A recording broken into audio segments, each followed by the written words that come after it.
Why does ChatGPT still feel off, even when you're doing it right? You've already tried to use ChatGPT better. You're more specific. You explain things more clearly. You even guide it step by step sometimes. And yet, it still feels a little off. Not completely wrong. Just not quite right. Like it almost understands you, but not fully. And the strange part is, you're actually doing it better than before, which makes this even more frustrating. Because now you know it can work. You've seen it work. You've had moments where the response felt clear, useful, exactly what you needed. But then the next time, it shifts again, and you're back adjusting. Quick note. Everything you're seeing here is built using real AI tools. No shortcuts, no simulations, just practical ways to actually use this, made simple so you can follow and apply it yourself. This is where most people get stuck, because now it doesn't feel like a beginner's problem anymore. You're not guessing anymore. You're trying to do it properly, you're giving better instructions, you're being clearer, you're thinking more about what you ask. But the results still move. One response feels aligned. The next one feels slightly off again. And not in an obvious way. It's subtle.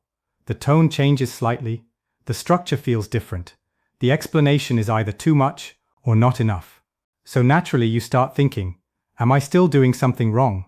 Why is it not consistent yet?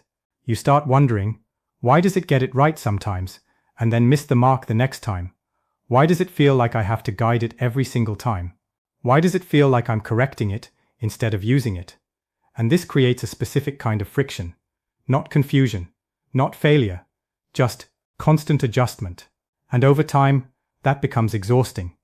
And this is the moment most people don't notice.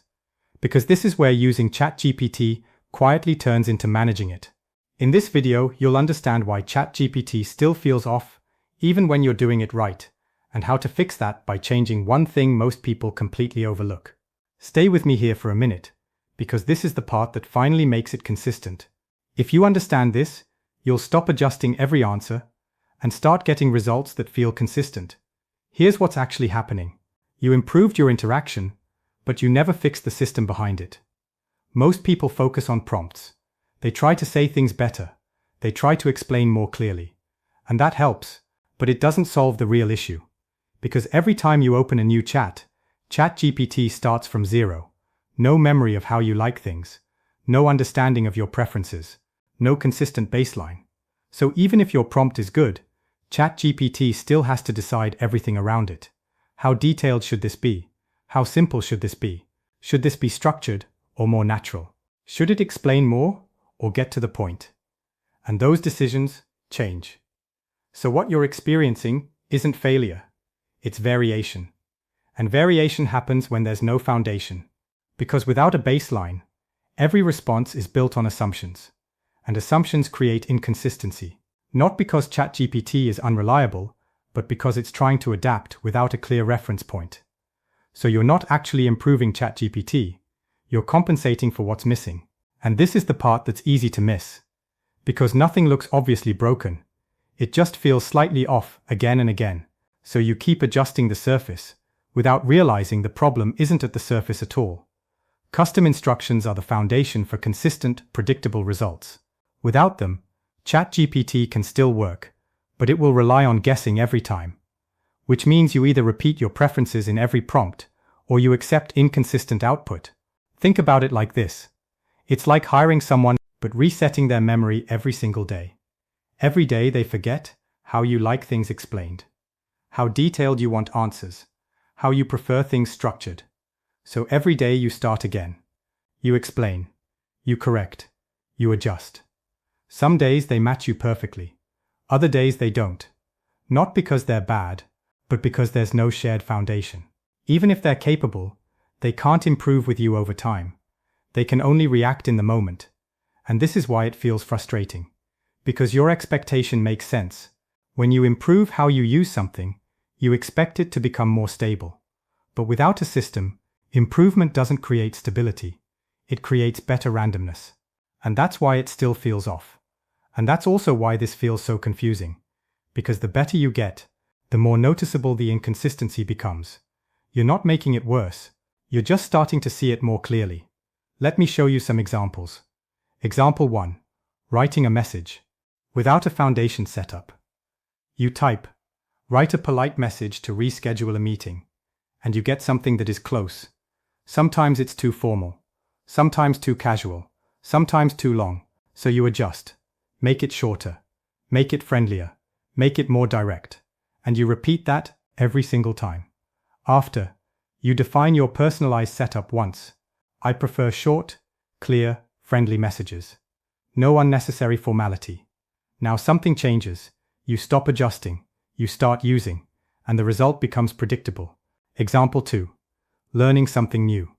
Before setup, explain this simply, and you get something that sometimes it helps, sometimes it still feels unclear. So you stack instructions. Explain like I'm a beginner. Use examples. Break it down step by step, and you keep doing that. After, your setup already says, explain things step by step, simply, with practical examples. Now the explanation matches how you think. And when it matches how you think, it becomes easier to trust. Notice what's happening here. You're not asking better questions. You're removing the need to ask them every time. Example 3. Planning. Before setup. Help me plan my week. You get long paragraphs, unclear steps, different formats each time. So you spend time reworking it. After, you define. I prefer structured step-by-step plans with clear actions. Now it becomes usable immediately. You don't process it, you act on it. Example 4. Decision-making. Before. Help me decide between these options. You get general advice. No structure, no clear comparison, no direction. So you ask again. You refine, you adjust. After. Your setup defines. Break decisions into clear pros and cons, and give a simple recommendation. Now every answer becomes easier to use. Example 5. Problem solving. Before. Help me solve this issue. You get broad suggestions. Some useful, some not. So you dig through it. After. Your setup defines. Give clear, step-by-step solutions with practical actions. Now the answer becomes something you can follow directly. If this feels familiar, and this pattern looks like what you've been doing, then just leaving a like helps more than you think. It helps more people find this, and it helps me keep improving this kind of content. This is the shift. Instead of relying only on interaction, you combine setup and interaction. Setup is your baseline. Interaction is your direction. The setup tells ChatGPT how to think with you. The interaction tells it what to do right now. And this part matters more than it seems, because even with a strong setup, you still shape the result through interaction. The difference now is, you're no longer starting from zero. You're building on something stable. Without setup, every prompt carries the full weight. With setup, every prompt becomes a simple instruction. Without setup, you manage the output. With setup, you guide the result. Without setup, you hope for alignment. With setup, you create alignment. You're not controlling the result. You're negotiating with it every time. This is the difference between hoping for a good answer and knowing what kind of answer you'll get. Here's how to apply this. Step 1. Define your preferences once. Ask yourself, do I want short or detailed answers? Do I prefer simple explanations or deeper ones? Do I want structure or a more natural flow? Step 2. Put that into custom instructions. This becomes your foundation. This removes guesswork. This creates consistency. Step 3. Keep your prompts focused. Now you only describe the task, not the style, not the format, not the tone. That's already handled. Step 4. Adjust the system, not every prompt. If something feels off, you fix it once, and that improvement carries forward. This is where time starts to save itself. If this changes how you see ChatGPT, you're starting to take control of how this actually works. And that's the goal. This is the real shift. You stop thinking, I need better prompts, and start thinking, I need a better system. Because prompts are temporary. Systems create consistency, and consistency builds confidence. And this matters, because AI is learnable, not by guessing, but by using simple systems that reduce effort. Simplicity beats complexity here. You don't need more tricks. You need something that works the same way every time. Right now, you're not struggling with ChatGPT. You're struggling with starting from zero every time. And once that foundation is in place, this stops feeling unpredictable. It starts feeling like something you can actually rely on. If you want to build this step by step, consider subscribing, because this is part of a bigger system that makes AI easier to use over time. And if you're ready to stop starting from zero, start with the foundation. That's where everything begins.